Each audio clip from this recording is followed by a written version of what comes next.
Um, you know, as I watched the tape of the last game, we just got to get better offensively. Turned it over a bunch, played almost confused at times, and this may be a team that, you know, probably needs to play a little more random, based on the fact that when you run plays, in most cases, you're trying to hide a guy or two. So you run plays. When you don't have to hide one player on the court, the more random you can play, the better. Second thing is, it forces teams to have to take two defenders to stop a player. Now you have advantages. So I'm not saying we won't, but this is a team that should, in transition, should on made goals, and there should be a lot of random play, including against zones. And so we've been working on that a little bit. You know, it takes a few strings out of my hands, but so does the dribble drive. And when I say random, a lot of it would be dribble drive, a lot of it would be pick and roll, a lot of it would be movement versus the zone, and you know, attacking from movement and spacing.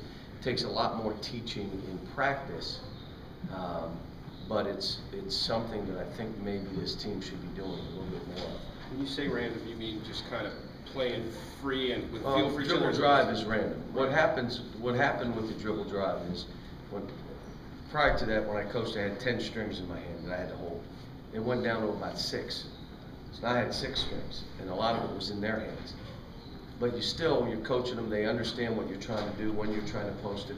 The same thing as what I'm talking about. This may be a team that needs to be in that more, whether it's man or zone.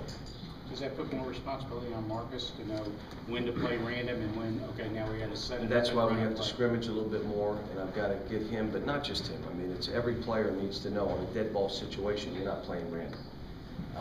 They got back there and they stopped you. You moved to 2 or 3 and there's nothing there. Now what do we do? How do we play? But there are a lot of things we got to work on. I mean, there are things defensively that we have not covered. There are situations we haven't covered that we got to get to. So, but we need to scrimmage more. And scrimmaging more, I can coach Marcus through a lot of the stuff more than just, you know, drills or half court. Is it harder to play random against a zone that's set? Well, if they're set, you're not really random. I mean, again, you're playing fast. The keys to beating a zone, the first thing you try to do is beat it down the court. That's number one. The second thing is you move men and you move the ball.